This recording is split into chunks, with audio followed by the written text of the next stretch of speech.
and welcome to the third episode of the most popular areas of anti-wrinkle treatment.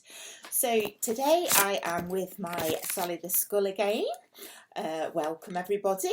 This is a human size skull that I had a little play with plasticine to build up the anatomy of her face, from the connective tissue that connects the muscles to fatty tissues to glands to ducts and the fat that we lose as we go through the aging process.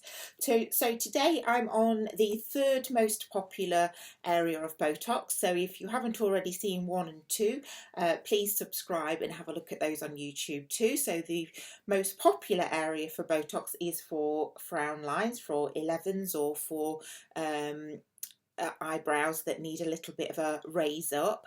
The second most popular is for crow's feet or smile lines around the eyes, and the third most popular area is for when people raise their eyebrows. So I've let my Botox wear off a little bit. You can get horizontal lines across the forehead. So we have a very thin layer of fat over this area underneath the skin. So underneath this, if I just take off Sally's fat pads here, bless her. So if I just peel those away, move the little vein and artery away. So under here, this muscle is quite a big fan-shaped muscle. So some people have a gap in the middle of the forehead, and they sort of go off slightly, and this part of the forehead doesn't move at all. And some people it's joined in the middle, and those two muscles work in harmony and work quite strongly to form horizontal lines across the forehead. So it's these muscles here, so they're called the frontalis muscles, and it's very thin.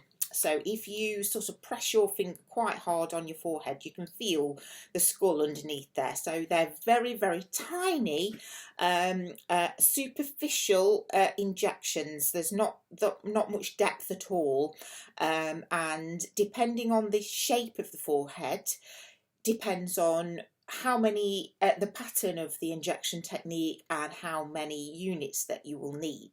So I always start off at the lowest dose with Botox, and for any new clients I always review them 2 weeks later to see whether it's too much, too little, or we need to tweak it in some way. So you're guaranteed to be looked after in that way. If you've never had Botox before and you come to my clinic, I will always follow up and make sure that we're both happy with your treatment. So in terms of the frontalis, there is usually a pattern of a W shape in the injection style. So like I was saying, some people have a slight gap, and I can usually tell by feeling whether they've got the gap right at the top here.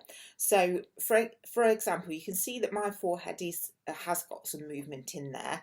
So for my personal Botox, because I have quite hooded lids, I don't like too much because I can get a little bit of heaviness in the brows, and you have to be very careful and very experienced to inject this third area, and that's why I class it as the third area. So I've got my hair slicked back today just so I could show you my forehead. So I would have my injections are one here, and one here. And the same on the other side, one here, and one here. But you have to be so careful about the middle of the forehead, because as I say, if you get it too far down, you're going to get some heaviness in the brows. So you have to look at that person's individual anatomy and be really careful with forehead placement. So that is Botox area number 3. If you haven't already seen them, please take a look at my other videos with area 1 and area 2, and I shall be back with some more informative videos for you. Thank you for watching and have a wonderful week.